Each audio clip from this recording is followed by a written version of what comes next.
হাজার হাজার বছর আগে হিন্দু ধর্মের অস্তিত্ব ছিল। তারপর এলেন প্রভু যিশু। তাহলে আপনি এটা বিশ্বাস করেন না কেন?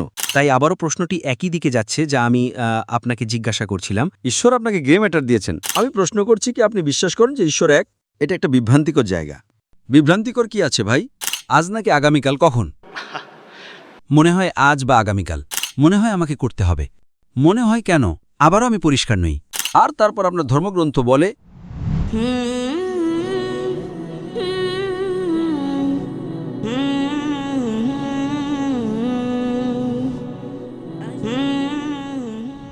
শুভ সন্ধ্যা ডক্টর, আপনাকে শুভেচ্ছা। আমি একজন হিন্দু, আমার নাম সন্দীপ, এবং আমি দীর্ঘ সময় ধরে ইউটিউবে আপনার ভিডিও দেখছি। একজন হিন্দু হিসেবে আমি অন্যান্য ধর্মকে সম্মান করি। আমি আল্লাহ, নবী মুহাম্মদকে সম্মান করি। আমি আমার শৈশবে একটি ক্যাথলিক স্কুলে পড়াশোনা শুরু করেছিলাম, যেখানে আমাকে বাইবেল এবং খ্রিস্ট ধর্ম ও প্রভু যিশু সম্পর্কে শেখানো হয়েছিল। এবং পরে পঞ্চম শ্রেণীর পর একটি হিন্দু পরিবারে জন্মগ্রহণ করার সুবাদে আমি আমার নিজের ধর্ম সম্পর্কে জানতে পারি, এবং আজ মাঝে মাঝে আমি অন্যান্য ধর্মের প্রতি আকৃষ্ট হই। ঠিক আছে, সব ধর্মের মধ্যে কিছু সাধারণ যোগসূত্র আছে। আপনার কাছে আমার একটি সাধারণ প্রশ্ন আছে ডাক্তার। মূলত আমি বিজ্ঞানের ব্যাকগ্রাউন্ড থেকে এসেছি, ফার্মেসির একজন মানুষ। আজ আমি একজন অনুমোদিত ফিনান্সিয়াল কনসালটেন্ট। তাই আজ আমি যা দেখি তা হলো পৃথিবী গ্রহে অনেক ধর্মের অস্তিত্ব রয়েছে। যদি মানুষ একই হয়, যদি মানুষের অঙ্গগুলো একই হয়, যদি মানবদেহের সিস্টেম একই হৃৎস্পন্দন, রক্তপ্রবাহ, একই রক্ত, একই কান, একই নাক অনুসরণ করে, যদি সব কিছু একই হয়, তাহলে স্রষ্টাকেও একই হতে হবে, সর্বোচ্চ ক্ষমতাও একই হবে। সুতরাং যদি সর্বোচ্চ ক্ষমতা একই হয়, তাহলে আজ পৃথিবীতে এত ধর্ম কেন বিদ্যমান? এখন থেকে ভবিষ্যৎ কি হতে যাচ্ছে? কারণ আমি যদি তাত্ত্বিক বই অনুযায়ী যাই, ইতিহাস অনুযায়ী যাই, হাজার হাজার বছর আগে হিন্দু ধর্মের অস্তিত্ব ছিল। তারপর এলেন প্রভু যিশু, তারপর নবী মুহাম্মদ। আর আজ আমি আমার চোখের সামনে যা দেখছি তা হলো অনেক ধর্ম আছে, এবং প্রতিটি ধর্মের নিজস্ব সুবিধা অসুবিধা আছে। তাই একজন মানুষ হিসেবে আমি বিভ্রান্ত হয়ে পড়ি।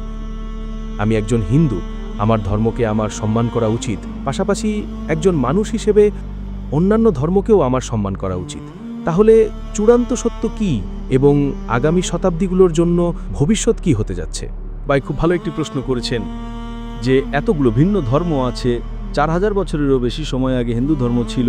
তারপর যীশু খ্রিস্ট আলাইসাল্লাম 2000 বছর আগে এসেছিলেন, খ্রিস্ট ধর্ম পাওয়া গেল।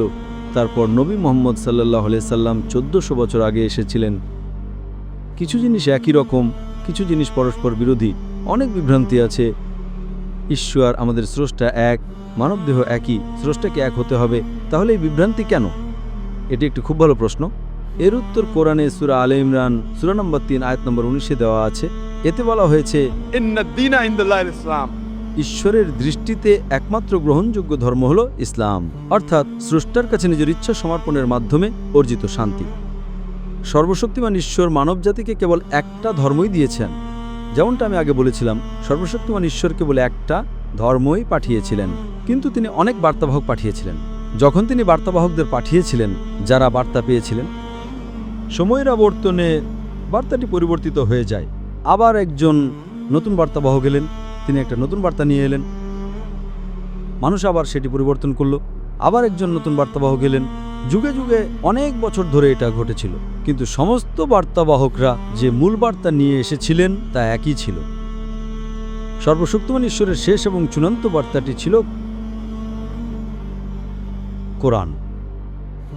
এখন আপনি আমাকে এই প্রশ্নটা করবেন যে ঈশ্বর কেন 1400 বছর আগে কোরআন নাজিল করলেন? কেন তিনি সরাসরি কোরআন নাজিল করলেন না? সরাসরি কোরআন নাজিল করলে কোনো বিভ্রান্তি থাকতো না। আপনি জানেন, আমার ছেলে, সে ডাক্তার হতে চাই। সে আমাকে বলে, বাবা, আব্বা, তুমি কেন আমাকে নার্সারিতে ভর্তি করালে, তারপর জুনিয়র কেজি, সিনিয়র কেজি, প্রথম শ্রেণী, কেন তুমি আমাকে স্কুলে ভর্তি করালে? সরাসরি আমাকে মেডিকেল কলেজে ভর্তি করে দিতে। আমি বললাম, ছেলে, তুমি যদি ডাক্তার হতে চাও, প্রথমে তোমাকে নার্সারি, প্রাক প্রাথমিক, প্রাথমিক, মাধ্যমিক বিদ্যালয়, মেডিকেল কলেজে যেতে হবে, তারপর তুমি ডাক্তার হবে। তুমি সরাসরি মেডিকেল কলেজে প্রবেশ করতে পারবে না, কারণ তুমি বুঝতে পারবে না। তাই আল্লাহ সুবহানাহু ওয়া তাআলা, যিনি আমাদের স্রষ্টা, তিনি খুব ভালো করেই জানেন যে মানুষ কোরআনের পূর্ণাঙ্গ বার্তাটি ধারণ করতে পারত না যদি এটা আগে নাজিল হতো। 1400 বছর আগে সর্বশক্তিমান ঈশ্বর, যিনি আমাদের স্রষ্টা, তিনি জানতেন এই সময়টা, সেই সময় এসে গেছে যখন মানুষ বার্তাটি বুঝতে পারবে। তাই এই কারণে আগে তিনি যেসব বার্তা পাঠিয়েছিলেন সেটা সেখানেই ছিল, কিন্তু পূর্ণ ছিল না, কারণ মানুষ বুঝতে পারত না, ধারণ করতে পারত না। বার্তাটি পরিবর্তিত হওয়ার সাথে সাথে তিনি একজন নতুন বার্তাবাহক পাঠালেন। এই কারণে কোরআনের আগে আসা সমস্ত বার্তাবাহকরা একটা নির্দিষ্ট গোষ্ঠীর মানুষের জন্যই ছিলেন এবং একটা নির্দিষ্ট সময়কালের জন্য অনুসরণ করার কথা ছিল। যেহেতু নবী মুহাম্মদ সাল্লাল্লাহু আলাইহি সাল্লাম ছিলেন শেষ এবং চূড়ান্ত বার্তাবাহক, তাই তাকে কেবল মুসলিম বা আরবদের জন্য পাঠানো হয়নি, তাকে সারা মানবজাতির জন্য পাঠানো হয়েছিল। এর আগে যারা বার্তাবাহক ছিলেন তারা শুধুমাত্র একটা নির্দিষ্ট গোষ্ঠীর জন্যই ছিলেন এবং বার্তাটা একটা নির্দিষ্ট সময়কালের জন্য মেনে চলার কথা ছিল। যেহেতু নবী মুহাম্মদ সাল্লাল্লাহু আলাইহি সাল্লাম ছিলেন শেষ এবং চূড়ান্ত বার্তাবাহক, তাই তাকে কেবলমাত্র মুসলিম বা আরবদের জন্য পাঠানো হয়নি, তাকে সমগ্র মানবজাতির জন্য পাঠানো হয়েছিল। কিন্তু এখন আজ আপনি আমাকে জিজ্ঞেস করেন যে কেন ভিন্ন ভিন্ন ধর্ম আছে?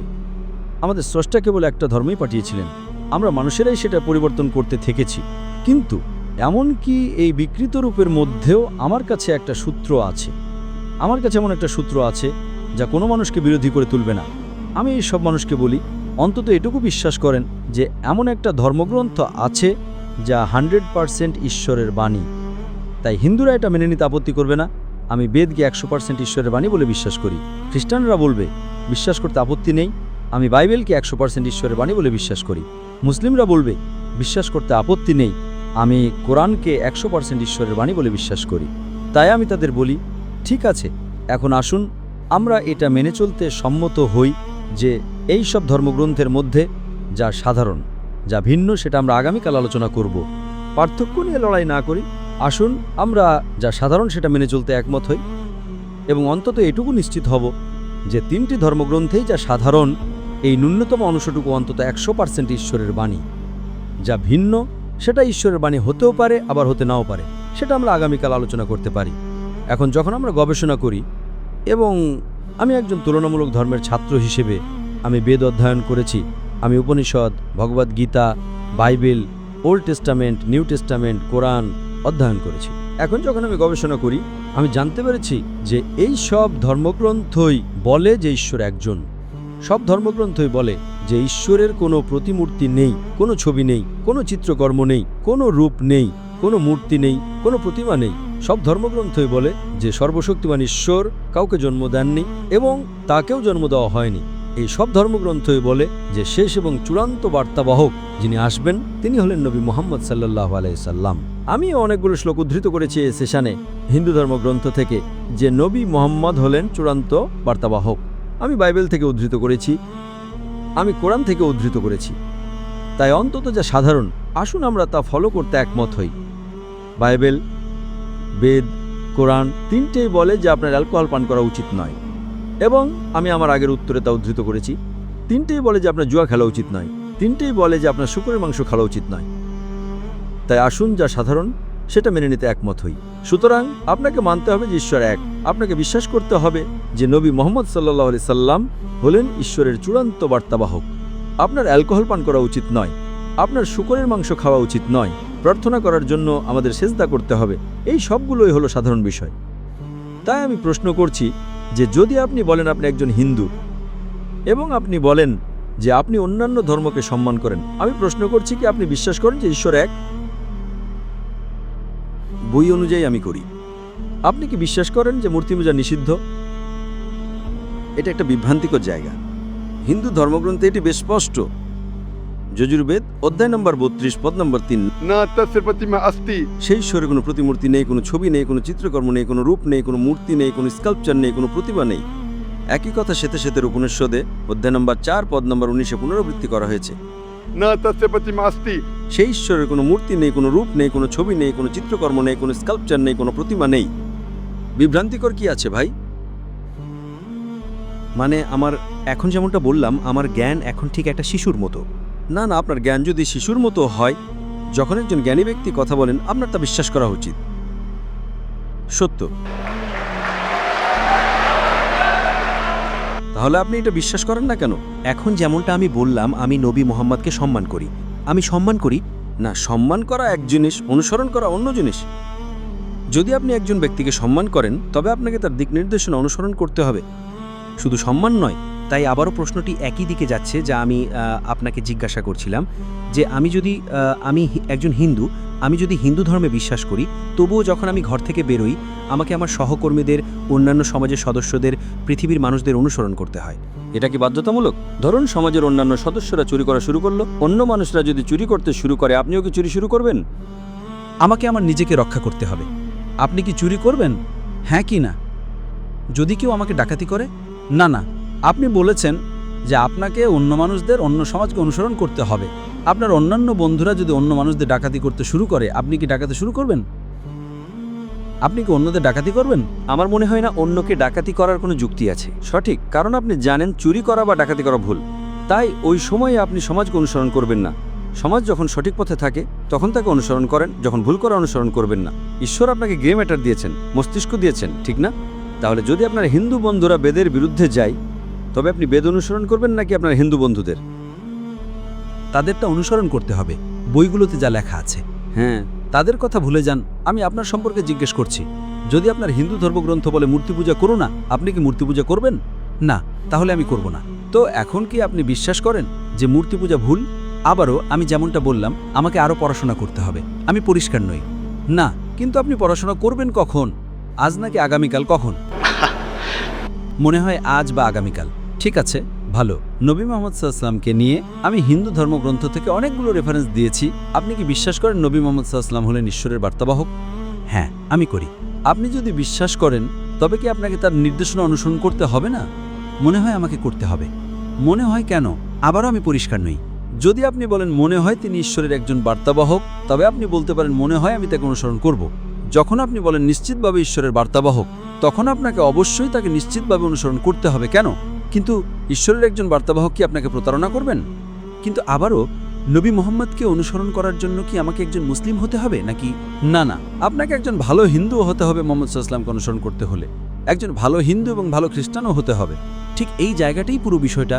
যদি আপনি ভালো হিন্দু না হন, যদি আপনি ভালো খ্রিস্টান না হন, আপনি কখনোই নবী মোহাম্মদ সাল্লাল্লাহু আলাইহি ওয়াসাল্লামকে অনুসরণ করতে পারবেন না। কারণ হিন্দু ধর্মগ্রন্থ বলছে অন্তিম ঋষি কলকি অবতার হলেন নবী মোহাম্মদ সাল্লাল্লাহু আলাইহি ওয়াসাল্লাম। আমি রেফারেন্স দিয়েছি, আপনি জানেন। আপনি চাইলে আমি আবারও দিতে পারি। নবী মোহাম্মদ সাল্লাল্লাহু আলাইহি ওয়াসাল্লাম সম্পর্কে হিন্দু ধর্মগ্রন্থের রেফারেন্সগুলো কি আমি আবারও দেব? আমি আপনার রেফারেন্সগুলো শুনেছি, আমাকে সেগুলো পড়ে দেখতে হবে। ঠিক আছে, তাহলে ইনশাআল্লাহ আজ যান। আগামীকাল আমি আপনাকে প্রথম সুযোগ দেব, এবং সেখানে একজন মহিলা আছেন, আপনাকেও আমি প্রথম সুযোগ দেব। তারপর আমি আপনাকে একজন সত্যবাদী মানুষ বলে ডাকব। আজ যান, গুগলে, ইন্টারনেটে চেক করুন। আমি অন্তত 100টা রেফারেন্স দিয়েছি। আপনি যদি দেখেন আমার লেকচার 100টারও বেশি আছে। ঠিক আছে, হিন্দু ধর্মগ্রন্থে নবী মুহাম্মদ সাল্লাল্লাহু আলাইহি ওয়াসাল্লামের কথা বলা হয়েছে, একজন ঈশ্বরের কথা বলা হয়েছে, অ্যালকোহল পান না করার কথা বলা হয়েছে, শুকরের মাংস না খাওয়ার কথা বলা হয়েছে, জুয়া খেলা না করার কথা বলা হয়েছে। যা ভিন্ন সেটা আমরা আগামীকাল আলোচনা করব, অন্তত যা সাধারণ আমাদের মেনে নেওয়া উচিত। তাই যখন আপনি মানুষকে একত্রিত করার কথা বলছেন, আমি এমন একটা সূত্র দিচ্ছি যা আপনাকে আঘাত করবে না। আমি আপনাকে এমন কিছু অনুসরণ করতে বলছি না যা হিন্দু ধর্মগ্রন্থে উল্লেখ করা নেই।